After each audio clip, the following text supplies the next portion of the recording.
បាទសួស្តីបងប្អូនទាំងអស់គ្នាជួបគ្នាជាបន្តពីខ្ញុំបាទចេញវីដេអូពីរសំខាន់ពាក់ព័ន្ធជាមួយនឹងនិយមន័យហេតុផលនៃការចូលរួមជាមួយនឹងការងារស្ម័គ្រចិត្តក៏ដូចជាគុណសម្បត្តិនៃការចូលរួមជាមួយនឹងការងារស្ម័គ្រចិត្តហើយបន្ទាប់ពីចេញវីដេអូនេះទៅក៏មានបងប្អូនមួយចំនួនបានឆាតមកសួរឬក៏ខមមិនមកសួរផងដែរថាតើក្នុងនាមពួកគាត់ជាយុវជននិងជាសិស្សនិស្សិតដែលកំពុងតែបន្តការសិក្សាផងហើយចង់បានបទពិសោធន៍ផងនោះគាត់គួរតែជ្រើសរើសការចូលរួម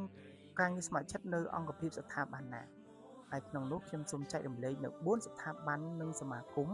ដែលសំខាន់និងពេញនិយមនៅក្នុងព្រះរាជាណាចក្រកម្ពុជាអញ្ចឹងទី1គឺកាកបាទក្រហមកម្ពុជាបាទទី2គឺសមាគមកាយរិទ្ធជាតិកម្ពុជាបាទទី3គឺសហភាពសហព័ន្ធយុវជនកម្ពុជាហៅកាត់ថាសសយក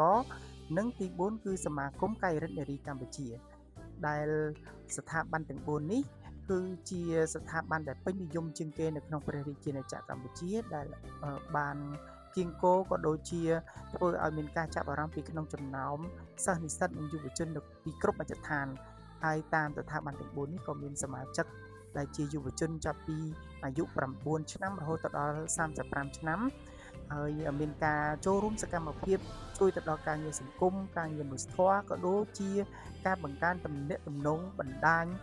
ពីគ្រប់មជ្ឈដ្ឋាននៅលើសកលលោកហើយប្រវត្តិនៃការបង្កើតស្ថាប័ននីមួយៗដែលជាសមាគមជាតិឬក៏សមាគម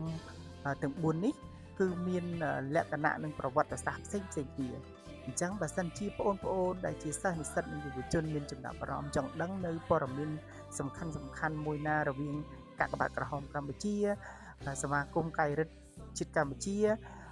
សហភាពសហព័ន្ធយុវជនកម្ពុជានិងសមាគមកាយរិទ្ធនារីកម្ពុជាសូមខមមិនហើយបើសិនជាខមមិនណាច្រើនជាងគេខ្ញុំនឹងលើកយកនៅ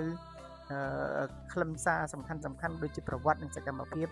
ដែលចែងនៅគោលនយោបាយលក្ខន្តិកៈនៃការជ្រើសរើសសមាជិកយុវជន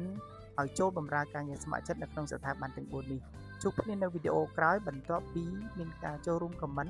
ក៏ដូចជាសំណូមពរចំពោះការលើកយកស្ថាប័នឬអង្គភាពឬក៏សមាគមជាតិណាមួយមកបង្ហាញជូនទៅដល់បងប្អូនទាំងអស់គ្នាបាយបាយ